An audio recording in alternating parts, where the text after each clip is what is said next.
Kung hindi, binabala nila na matatanggal na sa listahan ang kumpanya namin at hindi na makakakuha ng kahit anong proyekto. Hindi namin ginusto kailanman na mapasama sa ganitong sistema, pero kailangan namin magpatuloy para sa pamilya at mga empleyado namin. Dahil sa aming paglaban sa mga tiwaling bidding, maraming beses naming naranasan. Na senators at miyembro ng Blue Ribbon Committee, lalong-lalo po kay Senator Rodante Marcoleta. Diretso na. Number 15. Sorry po. 16, paulit-ulit kaming ginamit ng mga nasa pwesto sa sistemang ito. Wala kami magawa dahil kung hindi kami makikisama, gagawa nila ng problema ang project na na-award sa amin sa pamamagitan ng mutual termination o pagkakaroon ng right-of-way problem na parehong nagdudulot ng hindi matuloy ang implementasyon ng mga proyekto. Matapos naming manalo sa mga bidding, may mga opisyal mula sa DPWs ang lumalapit sa amin para humingi at kumuha ng bahagi niya sa halaga ng proyekto. Ang hinihingi nilang porsyento ay hindi bababa sa 10% at umaabot pa sa 25% na naging kondisyon upang hindi maipit ang implementasyon ng kontrata. Ito ay binibigay namin sa kanila ng cash. Ang bawat transaksyon ay may karampatang voucher at ledger na nagsasaad ng mga araw at kung kailan nila ito natanggap.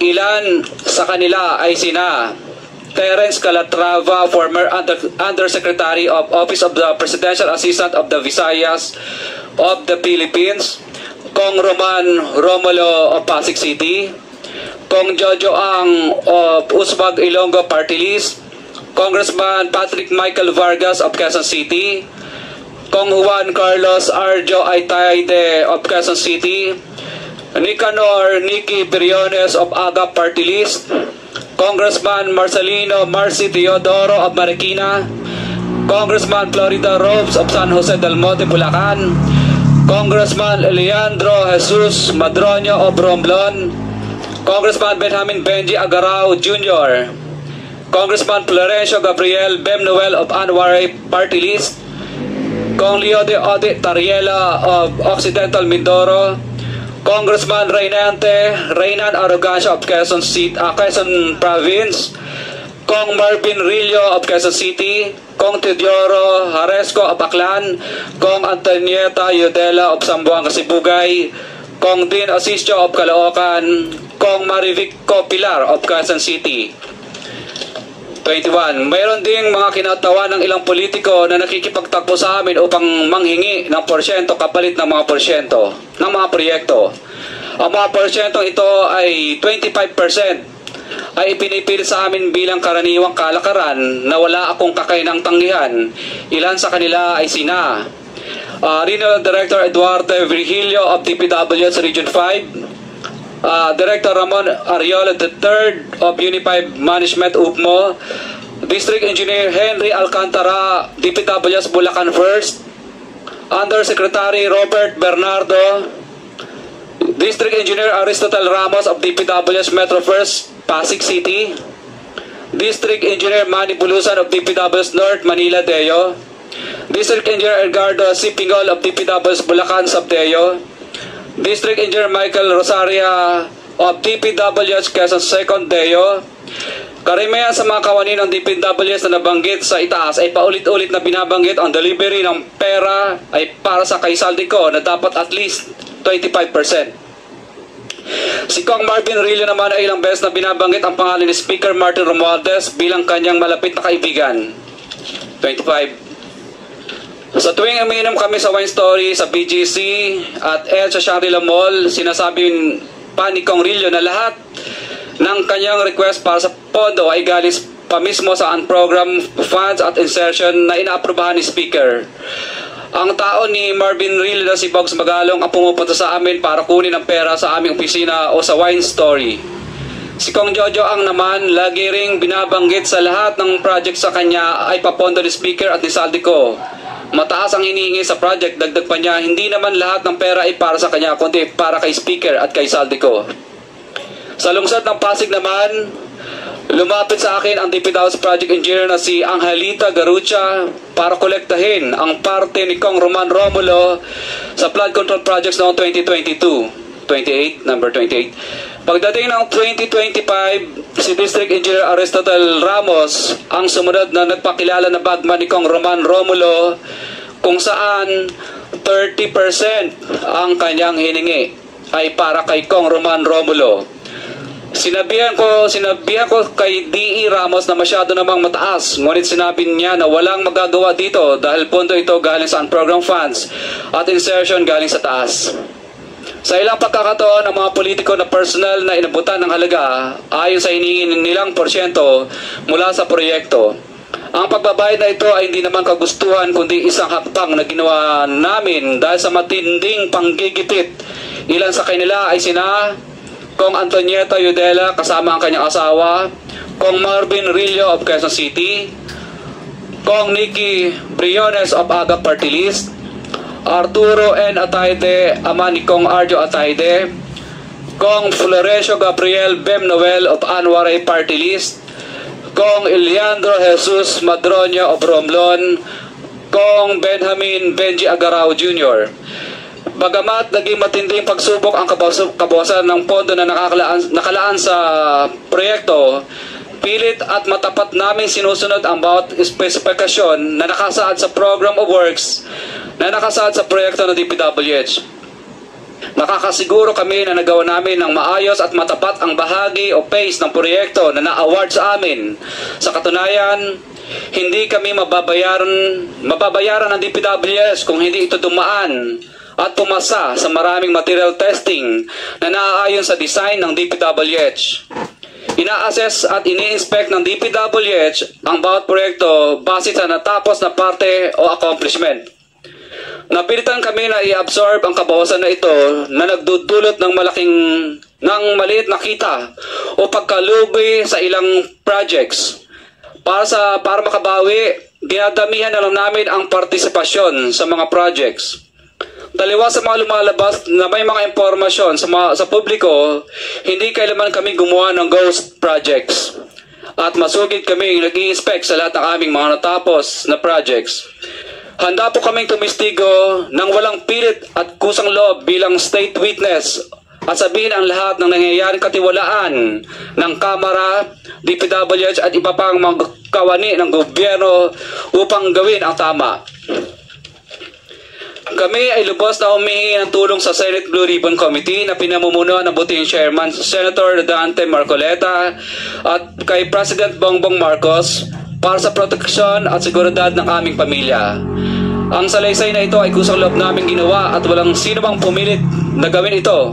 Sa katotohanan ng lahat ay nilagdaan namin ang salaysay na ito ng kusang loob at walang pumipilit. Sign, Pacifico of Vizcaya, nagsasalaysay.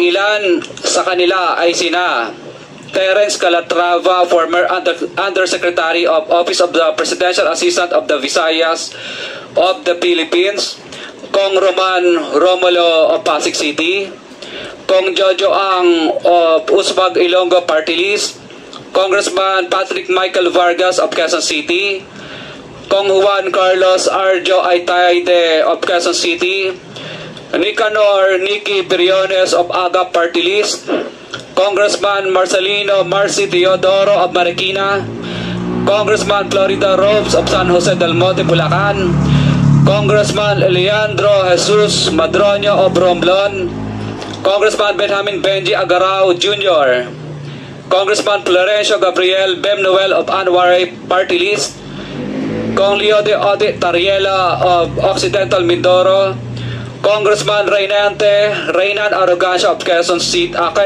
Province, Kong Marvin Rillo of Quezon City, Kong Teodoro Haresco of Aklan, Kong Antonieta Yudela of Sambuanga Sibugay, Kong Dean Asisio of Caloocan, Kong Marivic Pilar of Quezon City. 21. Mayroon ding mga kinatawa ng ilang politiko na nakikipagtakbo sa amin upang manghingi ng porsyento kapalit ng mga porsyento ng mga proyekto. Ang mga porsyentong ito ay 25% ay ipinipilit sa amin bilang karaniwang kalakaran na wala akong kakainang tanggihan. Ilan sa kanila ay sina Regional Director Eduardo Virgilio of DPWH Region 5, Director Ramon Ariola III of Unified Management UPMO, District Engineer Henry Alcantara, DPWS Bulacan First, Undersecretary Robert Bernardo, District Engineer Aristotle Ramos of DPWS Metro First, Pasig City, District Engineer Manny Bulusan of DPWS North, Manila Deo, District Engineer Edgardo Sipingol of DPWS Bulacan Subdeo, District Engineer Michael Rosaria of DPWS Quezon Second Deo. Karamihan sa mga kawani ng DPWS na nabanggit sa itaas ay paulit-ulit na binabanggit ang delivery ng pera ay para sa kay Saldico na dapat at least 25%. Si Kong Marvin Rillo naman ay ilang beses na binabanggit ang pangalan ni Speaker Martin Romualdez bilang kanyang malapit na kaibigan. 25. Sa tuwing umiinom kami sa Wine Story, sa BGC at sa Shangri-La Mall, sinasabi pa ni Kong Rillo na lahat ng kanyang request para sa pondo ay galing pa mismo sa unprogrammed funds at insertion na inaaprubahan ni Speaker. Ang tao ni Marvin Rillo na si Bogs Magalong ang pumupunta sa amin para kunin ang pera sa aming opisina o sa Wine Story. Si Kong Jojo ang naman lagi ring binabanggit sa lahat ng project sa kanya ay papondo ni Speaker at ni Saldico. Mataas ang hinihingi sa project, dagdag pa niya, hindi naman lahat ng pera ay para sa kanya, kundi para kay Speaker at kay Saldico. Sa lungsod ng Pasig naman, lumapit sa akin ang DPW's project engineer na si Angelita Garucha para kolektahin ang parte ni Kong Roman Romulo sa flood control projects noong 2022. Number 28. Pagdating ng 2025, si District Engineer Aristotle Ramos ang sumunod na nagpakilala na bagman ni Kong Roman Romulo kung saan 30% ang kanyang hiningi ay para kay Kong Roman Romulo. Sinabihan ko kay D.E. Ramos na masyado namang mataas, ngunit sinabi niya na walang magagawa dito dahil pondo ito galing sa unprogrammed funds at insertion galing sa taas. Sa ilang pagkakataon, ang mga politiko na personal na inabutan ng halaga ayon sa hiningin nilang porsyento mula sa proyekto. Ang pagbabayad na ito ay hindi naman kagustuhan kundi isang hakbang na ginawa namin dahil sa matinding panggigipit. Ilan sa kanila ay sina Kong Antonieta Yudela kasama ang kanyang asawa, Kong Marvin Rillo of Quezon City, Kong Nikki Briones of Aga Party List, Arturo N. Ataide, ama ni Kong Arjo Ataide, Kong Florencio Gabriel Bem Noel of Anwaray Party List, Kong Eliandro Jesus Madroño of Romblon, Kong Benjamin Benji Agarao Jr. Bagamat naging matinding pagsubok ang kabawasan ng pondo na nakalaan sa proyekto, pilit at matapat namin sinusunod ang bawat espesipikasyon na nakasaad sa Program of Works na nakasaad sa proyekto ng DPWH.